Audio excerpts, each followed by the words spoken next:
Marie Paulsen coming out making a debut. Steve, what do you've done this before, you've been in this cage. What was it like for you making that debut? What was the emotions going through your head? I like to attribute it to you have so many voices going on through your head, and it's which one you listen to. It's almost like tuning into radio frequencies. For you kids at home that don't know what radios were, we used to have to tune into frequencies for different channels. And there's one channel that's screaming, I'm gonna die, I'm gonna die, I'm gonna die, I'm gonna die, I'm gonna die, I'm not ready, I'm not ready. And if you turn it over, you can have total confidence, but you have to quiet that voice because you know what you're going in there for, because that's your intention. And you have to see the opposite intention in your opponent. So you have to know, almost with supreme confidence, how it's going to go, no matter how they look, how tall they are. And I fought my debut was at 77 kilos, so at welterweight, and I was very small for welterweight. But going out there and just getting, taking the walk. I always like the walk.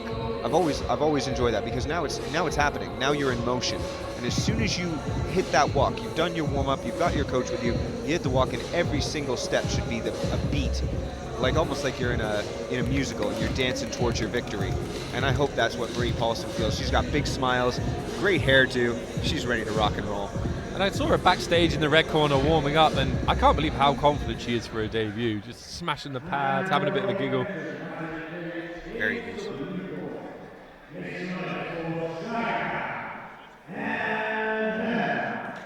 Woman, and we've got two of them here.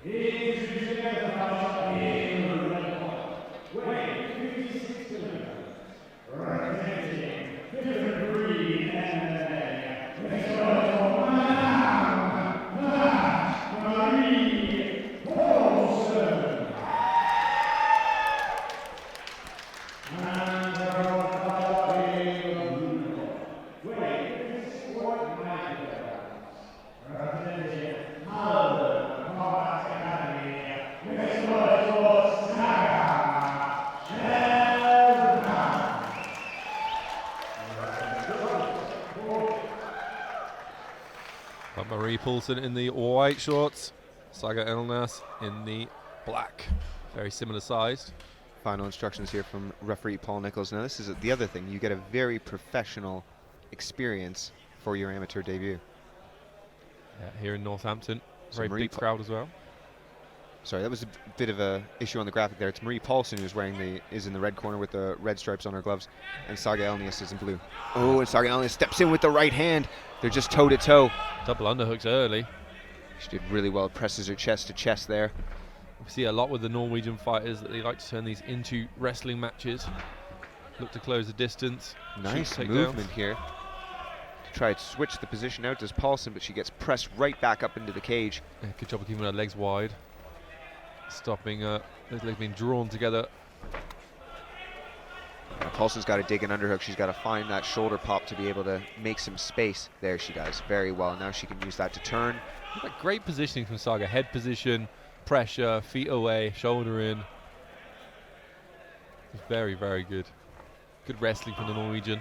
And she's working hard to get those hands together as Saga, possibly trying to get a body lock and get the takedown in. She's trying to pull that ankle away. Oh, she's doing very well to get that low center of gravity. Just gets it, Steve, just gets it. Got a butterfly half here. Yeah. Marie Paulsen straight into playing some rubber guard maybe, or yeah, like you say, the butterfly half guard position. So she's got one leg between her legs, which gives her elevation, and then her right leg there over the back gives her some control of the posture. It's a good takedown there from Saga. She worked very, very hard for it. She's got her head in the middle of the chest. She's looking to not take any damage or allow those hips to get an angle on her, and she sneaks a right hand in. That was a beautifully timed right hand, wasn't it? Just reminding Maria that this is not a jiu-jitsu match. And again, good patience from Maria. There was a lot of power in that too. She sunk her hips down. Trying to slide that knee through, Steve, get a pass to half or side control. Really well done, pushing that knee with the right hand. It's a nice staple position here for her. Paulsen's working for a triangle position that isn't going to be there with the leg stuffed. No, she's doing Saga doing a really good job of controlling this position, head position. See how her head is driving into Maria's head, just keeping that constant pressure. It's so hard then for Maria to get any hip movement going. And easy for Saga to track her punches right down onto the face. I like that from Maria there, trying to get the feet to the hips, kick away, make separation. Now maybe looking for a triangle, but it's going to be difficult from there. Oh, she's falling into it now. Oh, good posture. Good posture from Saga. And she sneaks in that left arm, which is going to make it very hard. Usually with a triangle choke, you want one arm in. She gets both arms back in. It keeps her pretty safe, but not a great position. Switch for the arm bar there. It was a nice little attack here, but we've had a minute and a half of riding time here from Saga, and her hips are well forward now. Yeah, Maria with constant pressure, constant work off her back, trying to make space, get angles, look for submissions. Definitely very active, but struggling to deal with the metaphorical wet blanket that is Saga. It would have been nice to see how if Maria could have gotten her head off the fence to see what else she could have done with her hips here, because she's doing well with this underhook. And it looks like Saga's confident in that first round performance. I see that she got the takedown, landed a little bit of ground and pound, 3 or 4 heavy shots. Stayed active. I mean, you've got to give credit to Maria for the triangle, but it wasn't particularly close. She didn't have the posture. Just there wasn't a danger there. She's still smiling though. The Holden Combat Academy, you know, they prepare their fighters incredibly well over there in Norway. Made the long trip here, and they have many on pay-per-view right now, enjoying our commentary, Steve, cheering on their fighter, Saga ALNEAS. How's it going, Norway? I loved Eurovision last week. It was good, eh? It was good. It was a good one. I don't know, with Saga, I don't think you change the script at all. I think you stay low, tuck your chin, keep the right hands coming, and just keep trying to dig your underhooks for the clinch, because she was just heads and shoulders above Paulsen when it came to that cage work and that cage wrestling. Paulsen's really got to keep distance, cut angles, and stay behind her jab. Yeah, I could see Saga maybe setting up the takedown a little bit more. Maybe shoot a bit of a blast double instead of just dragging it. But yeah, like you say, Steve, rinse and repeat for her. There's things that are different between female and male fighters. There's a lower center of gravity in these ladies, and that can really play well into shots and takedowns and throws. A lovely short right hand from Saga. Good 1s, 2s from Maria. Left hook from Paulsen. Oh, eating shots both of them. Both bouncing their heads back. Paulsen really needs to start digging some underhooks there. She got the she got the space and she landed the right hand. Oh, nice left hook cross from Maria. Oh, this is more like it. That's it. That's it. Oh, nice high kick. I like that traditional Thai guard from Paulsen. I will say, of the two, I don't think Saga looks as comfortable in the striking exchange. She almost closes her eyes when she throws these combinations. Almost, and she seems to pause every time she's hit. Yeah. Almost like she's buffering. But there we go, double underhooks again. She did really well then to not only close the distance against the cage, but with double underhooks.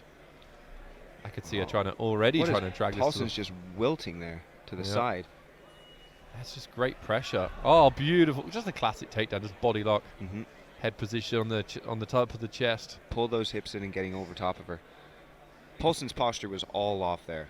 Yeah, it was almost as though she was already accepting it. Now she's into a half guard position where she should be digging her left underhook, which I think she's working for, but it's going to be hard to turn up onto her right side. She's in that kind of smash half guard position. No knee shield in. No frames in at all. She's on top. Yeah, that half guard position. Really, Maria wants to do is get onto her right hand side and then be trying to get that right knee through just like that. That's much more like it. Now she's going to be able to go feet to the hips, maybe make some space. But Saga's top pressure is just too good. Marie did well to work her angle off the fence there by using her foot. That right leg is trapped across the hip of Saga. This is what an evolution we've really seen over the last couple of years, Steve.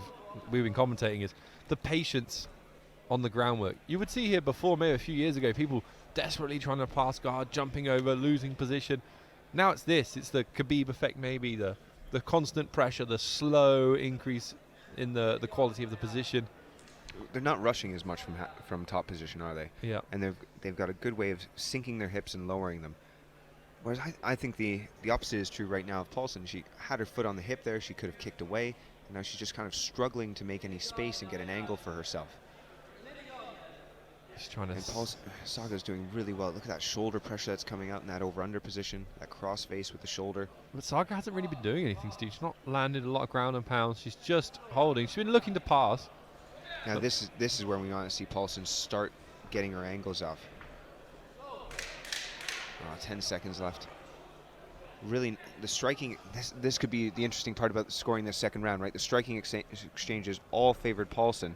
And right now, there was a takedown, not a lot of damage, fairly good control.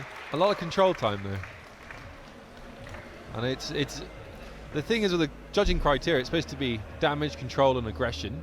And damage, I feel like you've got to give that Marie Paulsen. Control, you end up giving it to Saga ALNEAS. And aggression, I mean, either way, really. It's a toss-up though. Are you going to merit the aggression to get into the takedown position and being able to get that body lock takedown, or are you going to support more of the punching and kicking style? Because there was a really nice head kick there at the beginning of that round, landed by Paulsen, that really stunned Saga. Saga doesn't even look that tired. Not even breathing particularly deeply. I think she's been very efficient as well in this fight as Saga. Yeah, she hasn't rushed, hasn't relied on explosivity. Be nice to see a finishing position from one of these ladies in this third and final round. Here we go. It's about to be decided. Oh, Jab big lands. shots. She comes in really well behind those 1-2s, and there's a lead right hand from Saga. I love Maria's. Oh, lovely combination. Went to the body, but a big jab. Bounced off. This is the thing that Saga's, so even though Saga might be closing her eyes, she is throwing with much more power. You get a bit of pitter patter. Oh, lost she the got gum the gum shield. shield out. Takes time to put it back in. Yeah, Saga looked so tentative with the striking in the first round, but settling in a bit more now, just leaning back at the range and then throwing a big right. She doesn't seem to have any respect for Paulsen's power. I think we're going to see another easy takedown. Head position again. Steve, what does Saga need to do to finish this takedown? She got the good head position, and she did this earlier in the first round. She steps her hip in, gets it lower than Paulsen's hip, and kind of rides her up to pick the ankle. That didn't work for her in the first round. She was in the position there momentarily. She's got double underhooks, and her head position is just off of square in the chest, so this does make it a bit harder, but she could drop down for a single or a double leg because Paulsen's keeping her knees quite close together. Do you know, I'm also finding frustrating, Steve. There you go. This is a position where a little bit of coaching could make such a difference, and Maria Paulsen's coach in a corner completely silent. Strangely silent, Strangely silent. Because she was sitting in the fence just with her feet too far out to actually make it a strong position. Now she's got a high guard. There's some possibilities for some submission action from here, but Paulsen's been being stifled by the head of Saga. Saga ALNEAS. She didn't have any respect for the power, and she kept walking forward on Paulsen, and then she ended up again on top. Pretty much the same story. Another dominant position. Now this time she's landing a few more shots. Maybe she's not so worried about the submission game of Paulsen because it hasn't been able to be effective at all. Yeah, she's trying to pass those legs again. Oh, there you go. Stepping over. No-gi mermaid pass almost. Yeah, I'd just like to see a bit of coaching from Maria Paulsen's corner. Just telling, just give her an idea. See the things that she's not seeing. Maybe he's not a fighter. Maybe just a motivation. Motivation, yeah. Motivational coach. Yeah. So there's an opportunity for lockdown here for Paulsen to try to get the hips away, but. See, if I was in the corner of Marie Paulsen, I'd be saying to her, look, you want a left underhook. That'd be the first thing we want, which she's kind of looking for now. And then you want to get on your right-hand side and try and sneak that right knee through. And it's going to give us some space, going to give us some opportunities.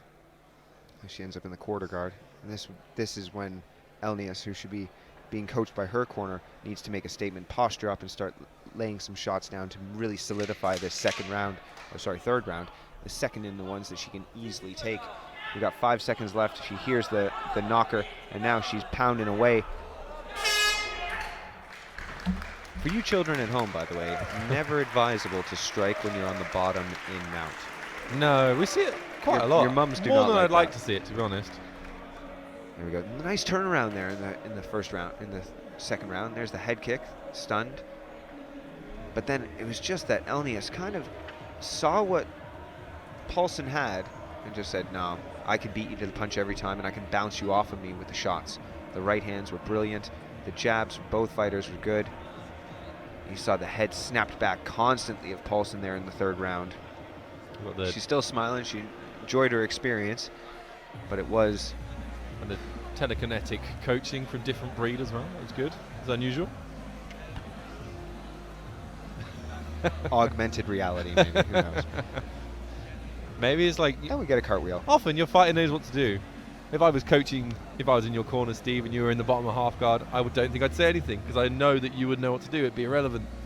It's not useful use of the time or your brain capacity. You don't have to throw out techniques sometimes. Sometimes you just have to encourage somebody to be active. Go, Steve. Go, Steve.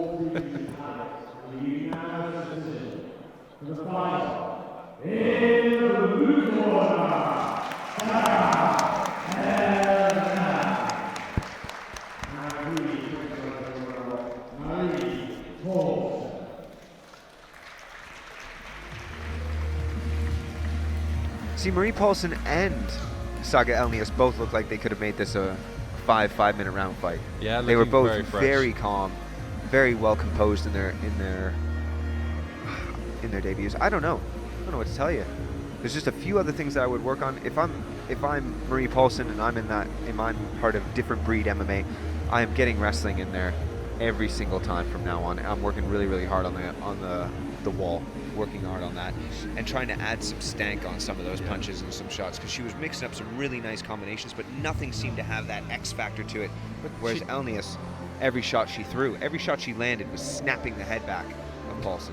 Well, she only threw a couple of kicks to Maria, but when she threw them, they had good sting on them. There's a couple of glancing ones as well. Maybe go to that well a little bit more, mix it up. But like you say, Steve, it's been one of the big things that me and you have noticed over the years on Battle Arena. If you are good at wrestling, if you can control where the fight is taking place, if it's on the ground, if it's stood up, or you Chris Simpson here with your winner, Saga Elnaes. Domination, the takedowns, you got them at will. You must be over the moon with your performance there. Thank you. We worked very hard on everything. Takedowns. It was a really good time in there, first time. It looked like the key to victory was definitely the grappling. Was that something that you'd ascertained and you'd noticed before the fight? I trained Brazilian Jiu-Jitsu very much before, and the boxing, so mixed that together and everything well.